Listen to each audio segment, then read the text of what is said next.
ሼህ መከተሙሄ የፌዴራል ጠቅላይ ሸሪዓ ፍርድ ቤት ፕሬዝዳንት ሆነው ተሾሙ። ኢትዮጵያዊ ታዳጊ አክረም መሐመድ በካናዳ ቶሮንቶ በተካሄደው ዓለም አቀፍ የሮቦቲክስ ውድድር ላይ ሀገሩን በመወከል ሁለተኛ በመውጣት አስደናቂ ውጤትን አስመዘገበ። በሳውዲ የሐጅ ሚኒስቴር የዳይመንድ ደረጃ ተሸላሚ የሆነው የጠቅላይ ምክር ቤቱ የሐጅና ኡምራ ዘርፍ ለባለድርሻ አካላት እውቅናን ሰጠ። የኢራን ጦር በኩዌት በሚገኙ የአሜሪካ ወታደራዊ ተቋማት ላይ የድሮን ጥቃት መፈጸሙን አስታወቀ። በአሜሪካ በተካሄደ ጥናት 43 በመቶ የሚሆኑ አሜሪካውያን እስራኤል በፍልስጤማውያን ላይ የዘር ማጥፋት ወንጀል እየፈጸመች ነው ብለው እንደሚያምኑ ተገለጸ። የሚሉት የዕለቱ ከጁማ እስከ ጁማችን አበይት ክስተቶች ናቸው።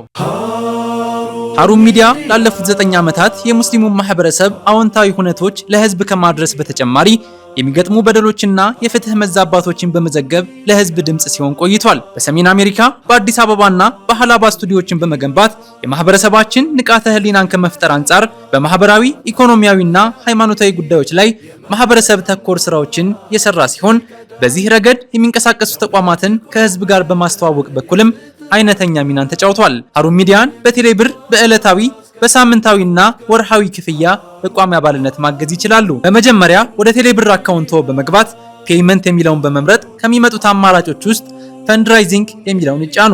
በመቀጠልም ከተዘረዘሩ አማራጮች ውስጥ ሀሩን ሚዲያ የሚለውን በመፈለግ ዶኔት የሚለውን ይጫኑ። ከዚህ በኋላ ከተዘረዘሩ የዕለታዊ ሳምንታዊና ወርሃዊ የአባልነት አማራጮች መካከል የሚፈልጉትን በመምረጥ ኔክስት የሚለውን በመጫን የሚስጥር ቁጥሩን ያስገቡ። በመጨረሻም ከ127 አባል መሆኑን የሚገልጽ አጭር የጽሑፍ መልእክት ይደርሰዎታል። አሁን የሙስሊሙ ማህበረሰብ ቀዳሚ የመረጃ ምንጭ የሆነው የሀሩን ሚዲያ አባል ሆነዋል። እናመሰግናለን።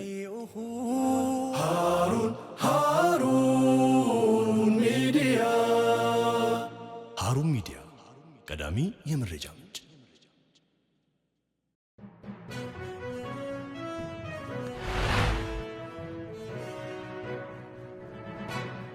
ቀዳሚ ወዳደረግነው መረጃ ስናመራ ሼህ መከተሙሄ የፌዴራል ጠቅላይ ሸሪዓ ፍርድ ቤት ፕሬዝዳንት ሆነው ተሾሙ። የፌዴራል ዳኞች አስተዳደር ጉባኤ ሐምሌ 22 ቀን 2018 ዓመተ ልደት ባካሄደው መደበኛ ስብሰባ በተለያዩ ጉዳዮች ላይ ተወያይቶ ውሳኔ ያሳለፈ ሲሆን በራሳቸው ፍቃድ መልቀቂያ ባቀረቡት የፌዴራል ጠቅላይ ሸሪዓ ፍርድ ቤት ፕሬዝዳንት ምትክ አዲስ ሹመትን ሰጥቷል። ጉባኤው በኢትዮጵያ እስልምና ጉዳዮች ጠቅላይ ምክር ቤት ተመልምለው የቀረቡ እጩዎችን በተመለከተ ተገቢውን ማጣራት ካደረገ በኋላ ሼህ መከተሙሄ መኮንንን የፌዴራል ጠቅላይ ሸሪዓ ፍርድ ቤት ፕሬዝዳንት እንዲሁም ሼህ አብዱል መዲን ሙሐመድ አህመድን የፌዴራል ጠቅላይ ሸሪዓ ፍርድ ቤት ምክትል ፕሬዝዳንት አድርጎ መሾሙ ተገልጿል።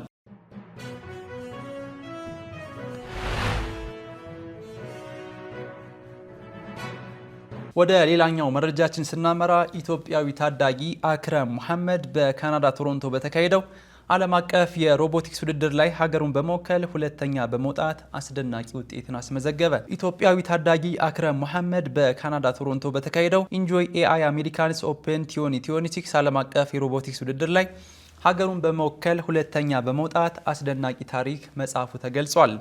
በአዲስ አበባ ካራ አካባቢ በሚገኘው የመወዳ ትምህርት ቤት የ9ኛ ክፍል ተማሪ የሆነው ታዳጊው አክረም መሐመድ በካናዳ ቶሮንቶ ማርካም በተካሄደውና 60 ሀገራት በተሳተፉበት ኢንጆይ ኤአይ አሜሪካስ ኦፕን 2026 ዓለም አቀፍ የሮቦቲክስ ውድድር ላይ ሁለተኛ ደረጃን በመያዝ አሸናፊነቱን አረጋግጧል። አክረም ለዚህ ዓለም አቀፍ ውድድር ለወራት ያህል ከፍተኛ ዝግጅት ሲያደርግ ቆየ ሲሆን በውድድሩ ወቅት ያጋጠሟቸውን የተለያዩ ተፎካካሪዎችና የቴክኒክ ፈተናዎች አልፈው ኢትዮጵያን በዓለም መድረክ ላይ በከፍተኛ ደረጃ ማስጠራት ችሏል። ከዚህ ቀደም ያስመዘገባቸው አበይት ስኬቶችን ስንመለከት የሀገር ውስጥና የአፍሪካ ውድድሮችን ስንመለከት በሀገር ውስጥና በአፍሪካ ሻምፒዮና ላይ በቡድን አንደኛ ደረጃን በመያዝ የላቀ ውጤት በማስመዝገብ ወደ አሜሪካ ውድድር ማለፍም ችሏል። የቻይና ዓለም አቀፍ ውድድርን ስንመለከት ደግሞ በቻይና በተካሄደውና 32 ሀገራት በተሳተፉበት የኢንጆይ ኤአይ ውድድር ላይ 3ኛ ደረጃን ይዞ አጠናቋል። የአሁኑ ካናዳ ቶሮንቶ ነው ማርካም በሚከፈተው ቶርናመንት ላይ በመሳተፍ ከጓደኛዬ ጋር ጥሩ ውጤት አምጥተን ዋንጫ ያዘን እስከነ ሰርቲፊኬት ይዘን መተናል እና ሀገር አክብተናል። ውድድሩ ያው እንደተለመደው የተለያየ አይነት ኮድ፣ የተለያየ ዲዛይን፣ የተለያየ አይነት የአይምሮ ስኪል ነው ይዞ የሚመጣው። የተማሪ አይነት ከሜክሲኮ የሚመጣው አሉ፣ ከቻይና የሚመጣው አሉ፣ ከዛው ከካናዳ የሚመጣው አሉ እና ኮምፒቲሽን ያው ደስ የሚል ነገር ነው። ላይክ ካንተ የሚበልጥ ሰዎች ካሉ ከነሱ የምትማርበት ስለሆነ ደስ የሚል ኮምፒቲሽን ነበር። ከልጅነቱ ጀምሮ ለኢንጂነሪንግና ለፈጠራ ስራዎች ልዩ ፍቅር እንዳለው የሚናገረው አክረም ወደፊት በራሳቸው የሚሽከረከሩ አውቶ ድራይቭ ዘመናዊ መኪናዎችንና የሮቦቲክስ ቴክኖሎጂዎችን በመስራት የኢትዮጵያን ስም በዓለም አቀፍ ደረጃ የማስጠራት ትልቅ ህልምን ሰንቋል። እኔ ከልጅነቴ ጀምሮ የምሞክረው ነገር ኢንጂነሪንግ ነገር እወዳለሁ። ኢንጂነር ማድረግ እወዳለሁ። ለምን ኢንጂነር ስታደርግ አዲስ ነገር ነው የምትፈጥረው። ዲስ ወለድ ይሄ ሀገር አዲስ ነገር ነው የሚፈልገው። ዳቲንግ ይሄ ነገር እኔ መስራት አለብኝ ብዬ ነው ማምነው። ከህፃንነቴ ጀምሮ እንደ ቃቃ መፍታት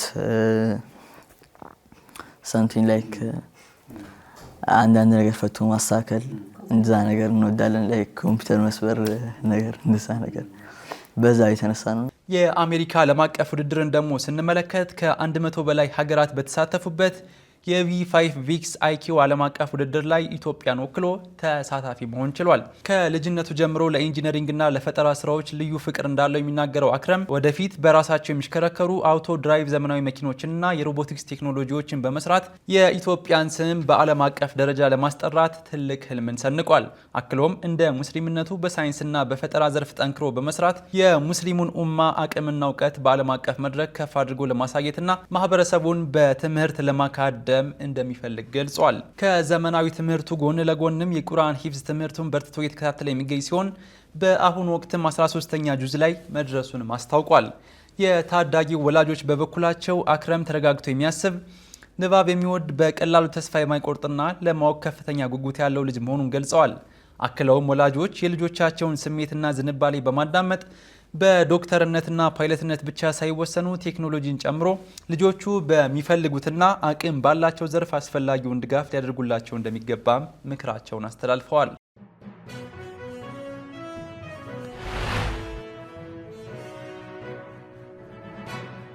በሳውዲ የሐጅ ሚኒስቴር የዳይመንድ ደረጃ ተሸላሚ የሆነው የጠቅላይ ምክር ቤቱ የሐጅና ኡምራ ዘርፍ ለባለድርሻ አካላት እውቅናን ሰጠ። የኢትዮጵያ እስልምና ጉዳዮች ጠቅላይ ምክር ቤት የሐጅና ኡምራ ዘርፍ የ1447ኛው ዓመተ ሂጅራ የሐጅ ስነ ስርዓት በስኬት እንዲጠናቀቅ የላቀ አስተዋጽኦ ላበረከቱ ባለድርሻ አካላት የእውቅናና የምስጋና መርሃ ግብር አካሂዷል።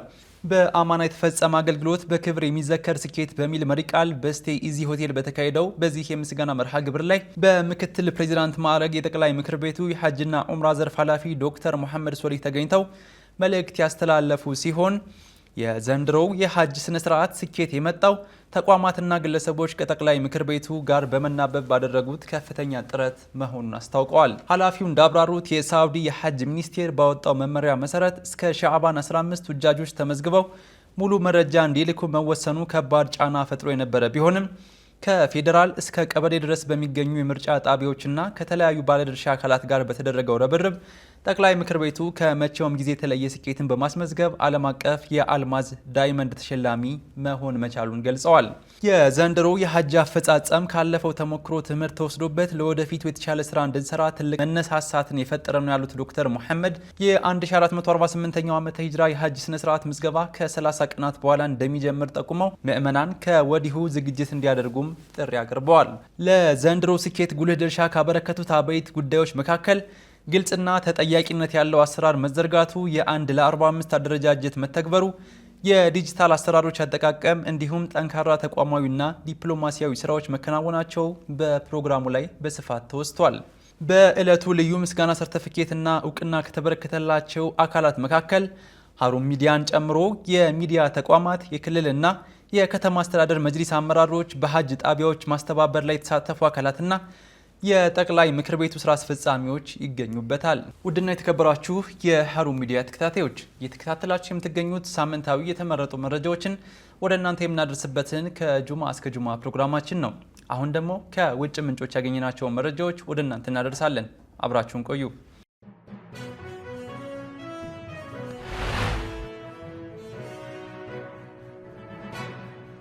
በአሜሪካ በተካሄደ ጥናት 43 በመቶ የሚሆኑ አሜሪካውያን እስራኤል በፍልስጤማውያን ላይ የዘር ማጥፋት ወንጀል እየፈጸመች ነው ብለው እንደሚያምኑ ተገለጸ። በኢኮኖሚስት መጽሔት ከዩጉቭ የምርምር ተቋም ጋር በመተባበር ባካሄዱት አዲስ የህዝብ አስተያየት ጥናት 43 በመቶ የሚሆኑ አሜሪካውያን እስራኤል በፍልስጤም የዘር ማጥፋት ወንጀል እየፈጸመች ነው የሚል ጠንካራ እምነት እንዳላቸው ይፋ ተደርጓል። በዓለም አቀፉ የወንጀለኞች ፍርድ ቤት በእስራኤሉ ጠቅላይ ሚኒስትር ቢንያሚን ኔታንያሁ ላይ ያወጣውን የእስር ማዘዣ መነሻ በማድረግ በተካሄደው በዚሁ ጥናት ላይ ከተሳተፉት አሜሪካውያን መካከል 49 በመቶ የሚሆኑት የኔታንያሁ ወደ አሜሪካ በሚገቡበት ወቅት በቁጥጥር ስር ሊውሉ ይገባል የሚል አቋምን አንጸባርቀዋል። በሌላ በኩል 27 በመቶ የሚሆኑት መታሰር የለባቸውም ሲሉ 23 በመቶ የሚሆኑት ደግሞ በጉዳዩ ላይ እርግጠኛ እንዳልሆኑ ገልጸዋል። በተጨማሪም በጋዛ እየተካሄደ ባለው ጦርነት ምክንያት ኔታንያሁን የጦር ወንጀለኛ አድርገው የሚመለከቱት ተሳታፊዎቹ መጠናቸው 47 በመቶ መድረሱ በጥናቱ ላይ ተመላክቷል። በተቃራኒው 24 በመቶ የሚሆኑት የጦር ወንጀለኛ አይደሉም የሚል አቋም ሲኖራቸው 29 በመቶ የሚሆኑት ደግሞ በጉዳዩ ላይ እርግጠኛ እንዳልሆኑ ተጠቁሟል። ከዚሁ ጋር ተያይዞ እስራኤል በፍልስጤም ውስጥ የዘር ማጥፋት ወንጀል እየፈጸመች ነው ብለው ከሚያምኑት 43 በመቶ አሜሪካውያኖች 24 በመቶ የሚሆኑት የዘር ማጥፋት ድርጊት አልተፈጸመም የሚል አቋም ሲይዙ ቀሪዎቹ 32 በመቶ ተሳታፊዎች ደግሞ በጉዳዩ ላይ ምንም አይነት አስተያየት ከመስጠት መቆጠባቸው የጥናቱ ውጤት አሳይቷል።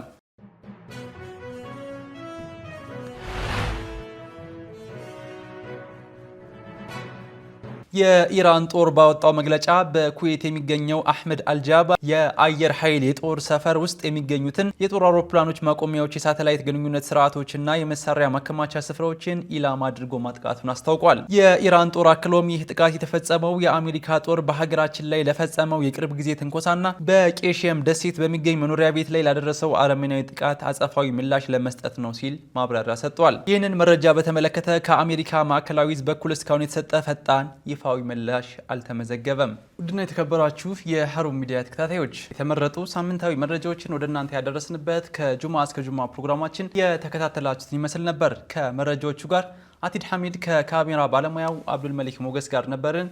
በሌላ የመረጃ ሰዓት እስከምንገናኝ በያላችሁበት ሰላማችሁ ይብዛ።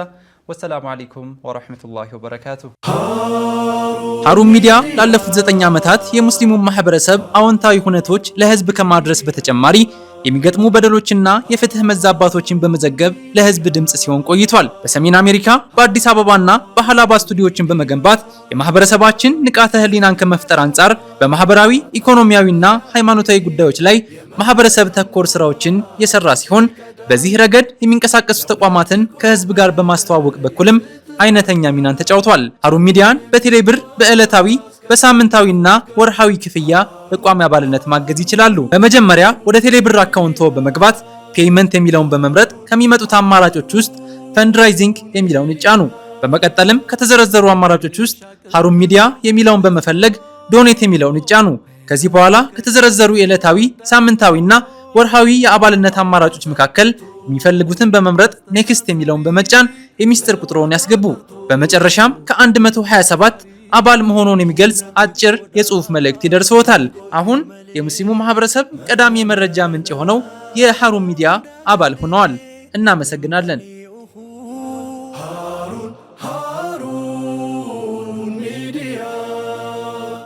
ሀሩን ሚዲያ ቀዳሚ የመረጃ